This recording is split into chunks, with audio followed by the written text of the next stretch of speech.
The sky turned blood red as Nexus 7's twin suns began to set. Lyra's hand shook as she checked her emergency beacon for the 100th time. Still no signal. The young Cerulean researcher pressed her back against a massive purple tree, trying to make herself as small as possible. Her silvery skin, usually glowing with a soft blue light, was now dim with fear and exhaustion. Just 6 hours ago, she had been safely aboard her research vessel, the Starseeker, studying the dangerous world from orbit. Now she was stranded on its surface, a place where no Cerulean had ever survived for more than a few hours. The attack had come without warning. Space pirates, hunting for valuable research data, had disabled their ship with an electromagnetic pulse. In the chaos that followed, Lyra had been forced to use an escape pod. She had watched helplessly as her ship, carrying her research team, jumped into hyperspace without her. They'd probably thought she was dead. A distant howl made her antenna twitch. She knew what that sound meant. The shadow stalkers were beginning their nightly hunt. These creatures were infamous throughout the galaxy. They weren't like normal predators. They could walk through solid objects as if they were made of smoke. No wall could stop them. No shelter was safe. Lyra pulled out her datapad and opened her research notes with trembling fingers. If she was going to die here, maybe someone would find her observations useful. She began to record. Day 247 of Nexus 7's study mission. Final entry. The planet's surface is even more terrifying than our scan suggested. The vegetation is unlike anything in our database. The trees here don't just grow, they move. Their purple leaves seem to track movement, and their branches shift position when they think nothing is watching. A branch creaked above her. Lyra looked up and froze. One of the tree's massive limbs had twisted around, its leaves all pointing directly at her. She quickly moved to another spot, her three-toed feet making soft prints in the strange, spongy soil. The ground itself feels alive. She continued recording, trying to keep her voice steady. It has a slight bounce to it, almost like walking on flesh rather than dirt. Our theories about Nexus 7 being a semi-organic world might be correct. A screech echoed through the forest, closer this time, much closer. Lyra's heart began beating faster, all 4 chambers pounding against her chest wall. She had studied the shadow stalkers extensively from orbit. They hunted in packs of 5 to 7, coordinating their attacks with frightening intelligence. Their bodies were like living darkness, able to solidify just long enough to tear their prey apart. The forest grew darker as the last rays of sunlight disappeared. Lyra's skin began to glow brighter automatically, a natural response to darkness that had helped her ancestors see in the deep caves of her homeworld. But here, it would only make her an easier target. She spotted movement in the corner of her eye. A patch of darkness deeper than the rest of the shadows was sliding between the trees. Then another, and another. They were surrounding her. Lyra tried to slow her breathing, remembering her survival training. But nothing in her training had prepared her for this. Her people were scholars, scientists, and artists. They had survived as a species by being careful, by studying dangers from a safe distance. They had never evolved to face predators like these. The first shadow stalker stepped into view. It was like looking into a hole in the world, a piece of pure darkness shaped vaguely like a 4-legged animal. Its edges rippled like smoke, but its red eyes were terrifyingly solid as they fixed on her position. More emerged from the forest. 5. No, 6 of them. They moved with terrible grace, circling her position. One passed straight through a tree trunk as if it wasn't there. Another flowed over a boulder like water made of night. Lyra clutched her useless data pad to her chest. Her skin's glow was now bright enough to illuminate the whole clearing, a beacon advertising her presence to every predator nearby. The shadow stalkers were closing in, their red eyes gleaming with hunger. This was it. This was how she would die. Alone on a monster world, far from home, surrounded by creatures that defied the laws of physics. She closed her eyes and whispered a prayer to the old gods of her people. That's when she heard the strange sound. like thunder, but sharper. And suddenly, everything changed. The sharp crack echoed through the forest again. One of the shadow stalkers jerked back, as if struck, its smoky form rippling with red energy. A voice rang out from the darkness, speaking words in a language Lyra's translator couldn't understand. A figure burst into the clearing, moving with surprising speed. It was shorter than Lyra, but more solidly built, wearing what looked like pieced-together armor made from local materials. In its hands was a strange weapon that crackled with red energy. "Get down," the figure shouted, the words now coming through Lyra's translator. She dropped to the ground without hesitation. The newcomer fired the weapon again. This time, Lyra saw what happened. A bolt of red energy struck another shadow stalker, making its shadowy form spark and writhe. The creature let out a high-pitched wail that hurt Lyra's ears. "They don't like it when you mess with their phase shifting," the figure said, moving to stand between Lyra and the predators. "The energy disrupts their ability to become intangible." Lyra stared in amazement. This stranger had done what her people thought impossible, found a way to fight the shadow stalkers directly. But what amazed her even more was realizing what the stranger was, a human. She had read about them in Sinology reports, but had never met one in person. The human, who she could now see was male, moved with practiced ease, keeping the shadow stalkers at bay with careful shots from his weapon. The predators tried to circle around him, but he seemed to predict their movements, turning and firing before they could get into position. "I'm Marcus," he said, not taking his eyes off the creatures. "And you picked a really bad spot for stargazing." Despite her fear, Lyra found herself wanting to laugh at his strange attempt at humor in such a dangerous situation. It was such an unexpected response to mortal danger. "I'm Lyra," she managed to say. "My ship was attacked. I didn't mean to land here." "Nobody ever means to land on Nexus 7, Marcus replied, firing another shot that sent a shadow stalker retreating into the darkness. "It's not exactly a tourist destination." The remaining shadow stalkers were becoming more cautious now, keeping their distance. Their red eyes watched Marcus's weapon carefully. They were learning, adapting their strategy. "They're going to try rushing us all at once soon," Marcus said. "When I give the signal, I need you to run exactly where I tell you. Can you do that?" Lyra nodded, then realized he couldn't see her with his back turned. "Yes," she said firmly. "Good. See that weird-looking tree with the spiral bark? When I say now, run straight for it. Don't stop, don't look back." The shadow stalkers were gathering themselves, their smoky forms seeming to grow larger as they prepared to attack. Lyra's hearts were beating so fast, she thought they might burst. "Now," Marcus shouted. Lyra ran. Behind her, she heard the weapon firing rapidly and the angry shrieks of the shadow stalkers. She didn't look back, focusing only on the spiral-barked tree ahead. As she ran, she noticed strange markings on the trees she passed, small symbols carved into the bark that seemed to glow faintly. She reached the spiral tree and suddenly understood why Marcus had chosen it. Hidden among its twisted roots was a small opening, marked with more of the glowing symbols. Without hesitation, she dove inside. Seconds later, Marcus jumped in after her. He pressed something on the wall, and a barrier of red energy sprang up across the entrance.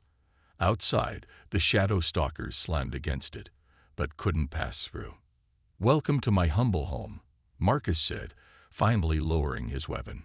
"Sorry about the mess. I wasn't expecting company." Lyra stared at him in the dim light of the shelter. He removed his makeshift helmet, revealing a face that looked surprisingly gentle for someone who had just fought off a pack of legendary predators. His eyes crinkled at the corners as he smiled. "How?" she began, then had to start again. "How are you even alive on this world?" "Our best scientists said survival here was impossible." Marcus's smile widened. "Well," he said, starting to remove his armor, "that's a pretty interesting story. But first, would you like some tea? I managed to find some leaves that don't try to kill you when you boil them." Most of the time, anyway. The inside of Marcus's shelter was unlike anything Lyra had ever seen. What had looked like a simple hole in the ground was actually the entrance to a vast underground structure. Ancient metal walls were covered with a mix of alien writing, and Marcus's own notes and drawings. Strings of bioluminescent plants provided soft, blue-green lighting.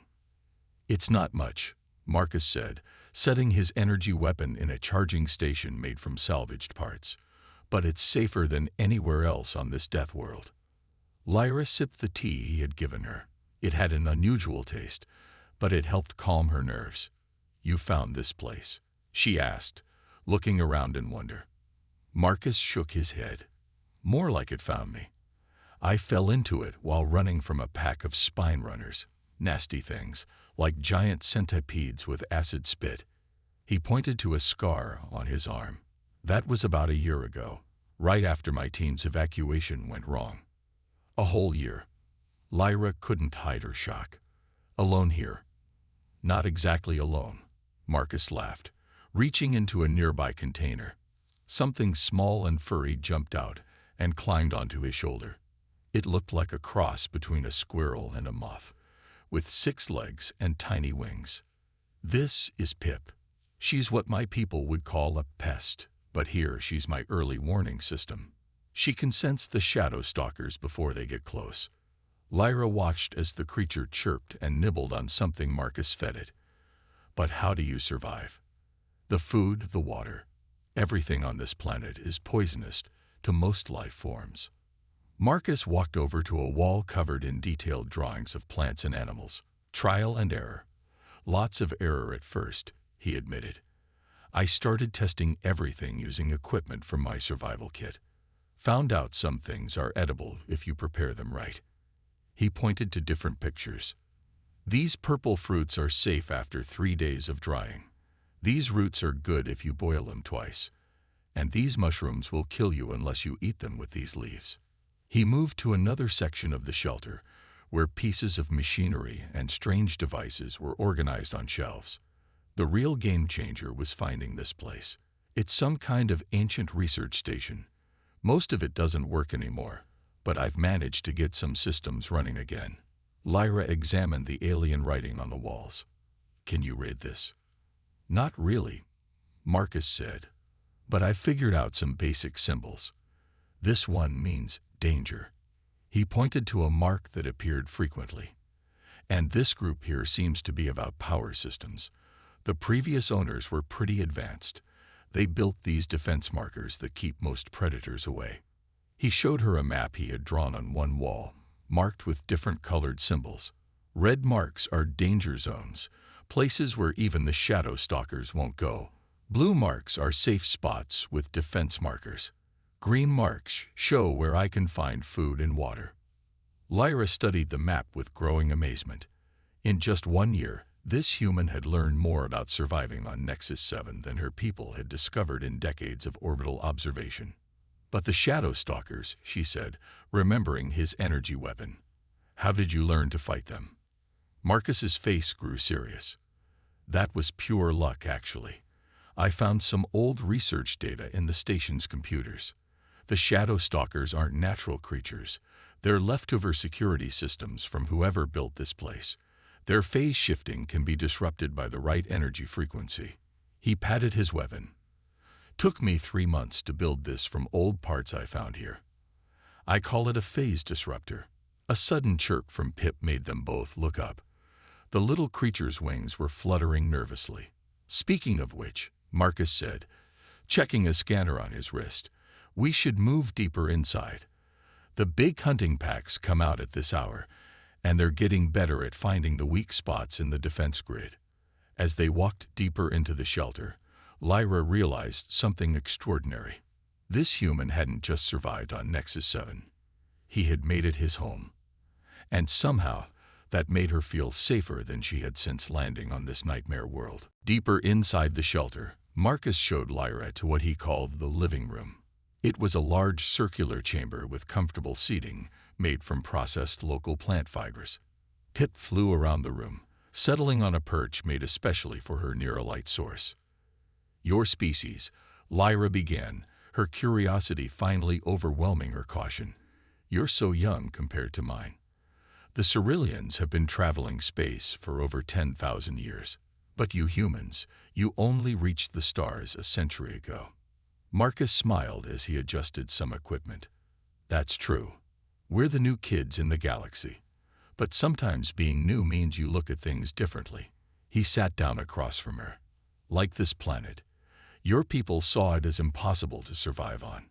We saw it as a challenge." "But why?" Lyra's antenna twitched with confusion. "Why take such risks?" "It's just what we do," Marcus said, shrugging.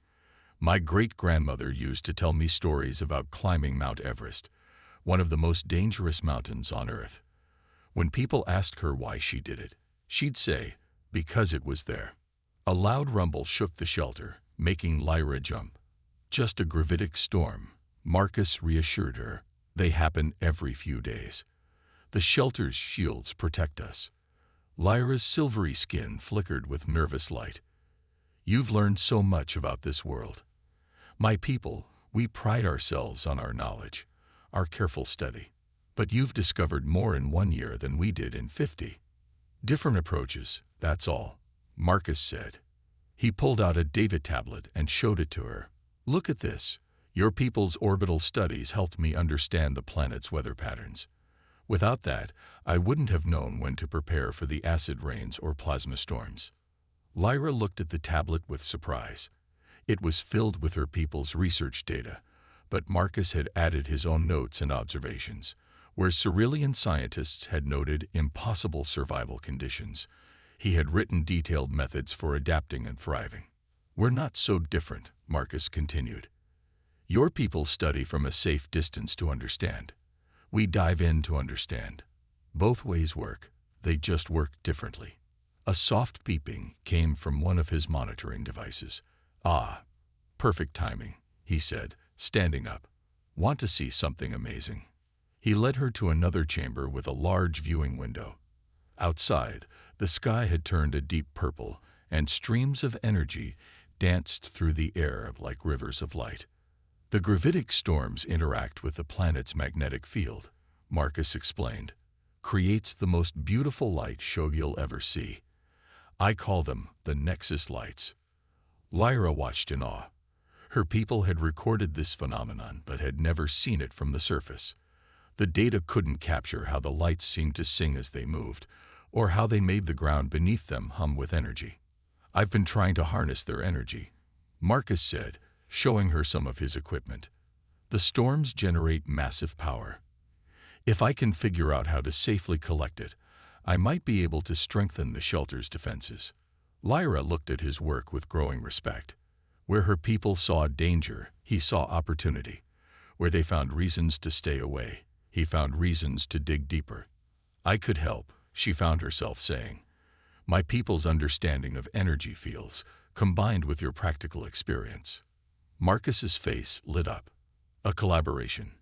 That would be incredible. Your knowledge could help solve problems I've been stuck on for months." As they began discussing possibilities, Pip suddenly chirped loudly and flew to Marcus's shoulder. Her tiny wings were vibrating rapidly, a warning sign. "Something's wrong," Marcus said, his expression turning serious. He rushed to check his monitoring equipment. The defense grid, it's showing strange readings, like something's interfering with it. A deep rumble shook the shelter, different from the storm earlier. This one felt deliberate. "I think," Lyra said slowly, her antenna detecting unfamiliar vibrations. "We're about to find out there's more to this research station than we thought." The shelter's warning systems flashed red as another rumble shook the walls.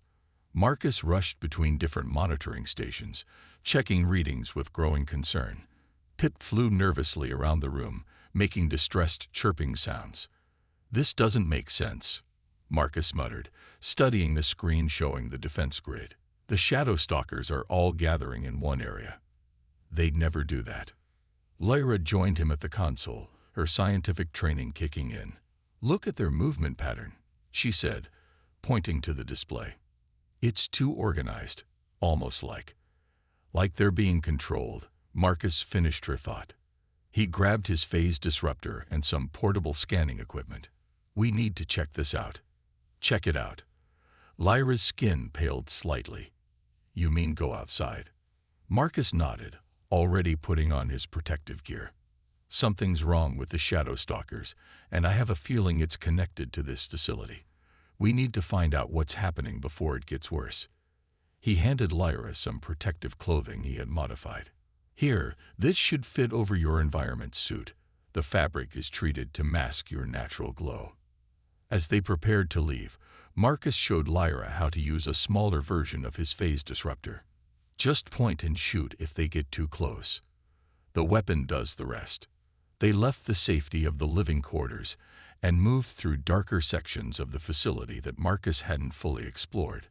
The walls here were covered in more ancient writing, and strange machines sat silent under layers of dust. I always wondered what was in this section, Marcus said quietly as they walked.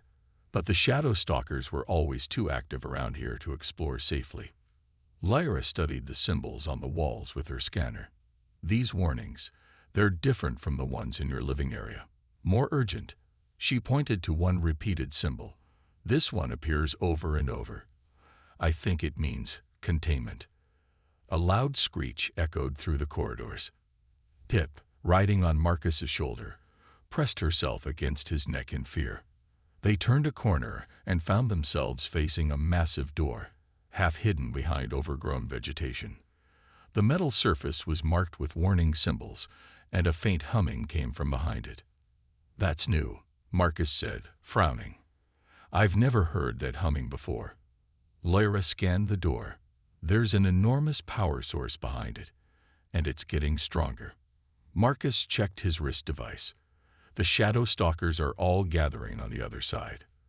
But why now? What's changed? As if answering his question, the humming suddenly grew louder. The door's ancient mechanisms groaned, and sections of it began to move. It's opening. Lyra stepped back, raising her weapon. No, wait, Marcus said, studying the door's movement. It's not opening. It's failing. The containment systems are breaking down. Through gaps in the door, they could see dozens of Shadow Stalkers moving in strange, synchronized patterns. But what caught their attention was what lay beyond them. A vast chamber filled with pods, each one pulsing with dark energy. Those pods, Lyra whispered, her scientific mind racing. They're some kind of biological storage units. The Shadow Stalkers. They're not just security systems. They're prototypes. Marcus's face grew serious as he understood. And whatever they were prototypes for is still in those pods. The real weapons. The door groaned again, more sections beginning to fail. Through the widening gaps, they could see some of the pods starting to crack open. We need to get back to the shelter, Marcus said urgently. Now we know what this place really is. It's not just a research station. It's a weapons vault. Lyra finished. And it's waking up. As they rushed back toward the living quarters, neither of them noticed that Pip had stopped chirping.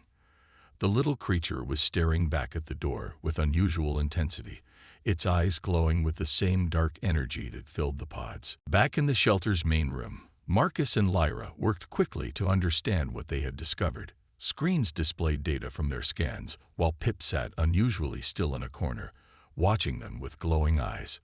Look at these energy readings, Lyra said, her fingers moving rapidly over the console. The pods are generating the same type of energy the Shadow Stalkers use to phase through matter, but much stronger. Marcus studied the ancient writing they had photographed. I recognize some of these symbols from other parts of the facility. This one here appears in sections about weapons testing. And this group, he pointed to a series of complex marks. I think it's talking about some kind of army. A deep boom echoed through the facility, making them both jump. The lights flickered. The containment door won't hold much longer, Marcus said, checking his monitors. We have maybe 2 hours before it fails completely. Lyra's antenna twitched nervously. What happens then? Nothing good. Marcus pulled up a map of the facility on the main screen. This place is huge, much bigger than I thought. The section we found is just a small part of it. There could be hundreds of pods down there, maybe thousands. But why are they activating now? Lyra asked. What changed? Marcus thought for a moment, then looked at his equipment. The phase disruptor. When I started using it to fight the shadow stalkers, it must have triggered something. The energy signature probably matched some kind of activation code.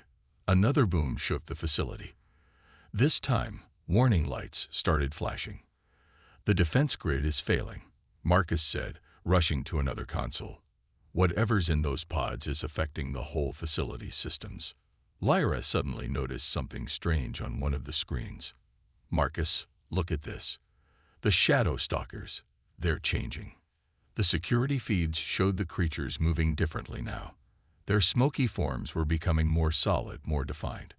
Their red eyes had turned a deep purple, the same color as the energy in the pods. They're evolving, Lyra whispered. The pods must contain the final version of whatever these creatures were meant to be. Marcus checked his phase disruptor, and my weapon probably won't work on them anymore. They're adapting to the frequency. Suddenly, Pip let out a strange sound. Not her usual chirp, but a low, humming tone that matched the energy pods. Her eyes were glowing brighter now. Pip. Marcus moved toward his small friend, but Lyra grabbed his arm. Wait, she said urgently. Look at her energy signature. She pointed to her scanner. It's the same as the pods. She must be connected to them somehow. Marcus stared at Pip in disbelief. All this time, she wasn't just some local creature. She was part of the facility's systems, some kind of biological monitor. Pip's humming grew louder, and symbols on the facility's walls began to glow in response. Ancient screens they had thought were dead suddenly flickered to life. She's accessing the old computer systems, Lyra said, watching data scroll across the screens. Marcus, I think she's trying to help us. Through Pip's connection, they could now see the facility's true purpose. The ancient race that built it had created the shadow stalkers as the first step toward an unstoppable army, creatures that could pass through any defense and strike without warning. But something had gone wrong. The weapons had become too powerful, too difficult to control. They shut it all down, Marcus said, reading the data. Sealed everything away and left the shadow stalkers as guards. But now it's all waking up, Lyra finished. And if those weapons get out, they won't just threaten Nexus 7, Marcus said grimly. They could threaten the whole galaxy. Pip's humming changed pitch, and new information appeared on the screens. Schematics, security protocols, emergency procedures. She was showing them everything they needed to know. Can we stop it? Lyra asked, looking at the complex plans. Marcus straightened up, determination in his eyes. We have to try, and thanks to Pip, we might actually have a chance. Through Pip's connection to the facility systems, Marcus and Lyra learned that they had less than an hour before the containment doors would fail completely. The ancient screens showed them the facility's layout, a massive underground complex with the weapons vault at its center. There's a control room, Lyra said, studying the maps. If we can reach it, we might be able to reinforce the containment systems. Marcus shook his head. Look at the power readings. The old systems are too weak now. We need something stronger. He pointed to the weather monitors. But maybe we don't need the old systems at all. Lyra's eyes widened as she understood. The gravitic storms. You were trying to harness their energy before. Exactly. Marcus rushed to gather equipment. The storms generate more than enough power to reinforce the containment field. We just need to find a way to channel it. A violent tremor shook the facility. On the security feeds, they could see more pods beginning to crack open. The evolved shadow stalkers were becoming more numerous, their forms more solid and threatening. We'll need to split up, Marcus said, checking his modified phase disruptor. Someone has to reach the facility's power core and connect it to the storm collection arrays I built. Someone else needs to get to the control room and rewrite the containment protocols to accept the new power source. Lyra's skin flickered with nervous energy. I understand the ancient technology better now, thanks to Pip's data. I should go to the control room. Marcus nodded. I'll handle the power core. I know where I placed all my energy collectors. He handed her his spare phase disruptor. Be careful. The weapon might not work as well on the evolved creatures, but it should still slow them down. Pip suddenly flew between them, her small body glowing with energy. She chirped and split into two identical forms. One flew to Marcus, the other to Lyra. She's created a copy of herself, Lyra said in amazement. Now she can guide both of us. They quickly gathered their equipment and prepared to leave. Before they split up, Marcus grabbed Lyra's hand. Your people were wrong about one thing, he said. Surviving here isn't impossible. Not if you work together. Lyra squeezed his hand. And my people were right about one thing. Knowledge is power, but sometimes you need courage to use it. They separated, each following their own Pip through different corridors. Lyra headed upward toward the control center, while Marcus descended toward the power core. As Lyra climbed through the ancient facility, she could hear the evolved shadow stalkers moving through the walls. They were different now, more purposeful, more aggressive. Her version of Pip led her through maintenance tunnels and hidden passages, avoiding the worst concentrations of creatures. Meanwhile, Marcus fought his way through lower levels that were already being affected by the awakening weapons. The evolved shadow stalkers here were almost fully formed, massive creatures with armor-like skin that seemed to absorb light itself. His phase disruptor barely affected them now, but he used his knowledge of the facility to stay ahead of them. In the control room, Lyra worked frantically to understand the ancient systems. Through Pip's connection, she could read the facility's code, but adapting it to accept a new power source was incredibly complex. One mistake could cause the whole containment system to collapse. At the power core, Marcus raced to connect his storm collection arrays. Each time he joined another power line, a burst of energy would surge through the facility. But it wasn't enough. They needed more power, and the storms above were growing stronger. Suddenly, both versions of Pip started humming an alarm. Through the facility's speakers, they heard a sound that made their blood run cold. The containment doors were beginning to break apart. Marcus. Lyra's voice crackled through their communicators. We're out of time. No, Marcus replied, determination in his voice. We're just getting started. Lyra, remember what I said about humans seeing things differently? Well, I've got a crazy idea. The storms aren't our enemy. Marcus's voice crackled through the communicator. They're our best weapon. Lyra, can you access the facility's shield controls? Lyra's fingers flew over the ancient console, while her version of Pip helped translate the symbols. Yes, but lowering the shields would be suicide. The storms would tear this place apart. Not if we control where they hit, Marcus replied. He was racing through the lower levels, his Pip leading him toward a specific destination. Remember how the shadow stalkers are vulnerable to specific energy frequencies. The storms generate all frequencies at once. Understanding dawned on Lyra's face. You want to channel the storms directly into the containment area. That's either brilliant or insane. Welcome to how humans solve problems, Marcus said with a grim laugh.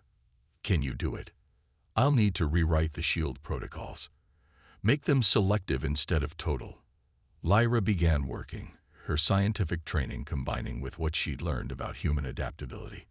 But Marcus, the power surge could destroy everything, including us. The facility shook violently. Through the security feeds, they could see the containment doors starting to crack. The evolved shadow stalkers were pressing against them, their forms now almost completely solid. They looked like giant panthers made of living darkness, with purple energy crackling around them. We're out of options, Marcus said.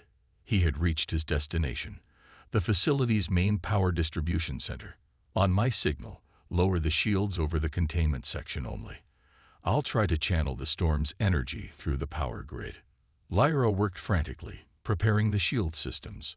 Her version of Pip suddenly chirped in alarm. Several evolved shadow stalkers had broken through a wall nearby. Their new forms were even more terrifying up close, with multiple limbs and eyes that burned with purple fire. She grabbed her phase disruptor, but just as Marcus had warned, it barely affected them now. The creatures advanced, their movements smooth and predatory. In the power center, Marcus was connecting his storm collection arrays directly to the facility's main power lines, a dangerous combination that could easily kill him if he made one wrong move. His Pip helped by using its energy field to protect him from the worst of the power surges. "Ready," he shouted into the communicator. "The creatures are in the control room." Lyra called back. She had retreated to a corner, her weapon useless against the approaching monsters. "If I lower the shields now, I don't know if I can reach the controls to raise them again." "Trust me," Marcus said firmly. "Pip will protect you. Both of you, activate your energy fields now." Both versions of Pip suddenly expanded their protective fields, surrounding Marcus and Lyra in bubbles of safe energy. The evolved shadow stalkers hesitated, confused by the familiar energy signature. "Now, Lyra. Do it now." Lyra slammed her hand down on the shield controls. Above the facility, a section of the protective barrier disappeared, creating a tunnel straight down to the containment area. The storm's energy poured in like a purple waterfall. Marcus threw all his power collectors to maximum, channeling the massive surge through the facility's grid. The evolved shadow stalkers screamed, a sound that shook the very walls. Lyra watched in amazement as the creatures began to break apart, their newly solid forms unable to handle the pure chaos of the storm's energy.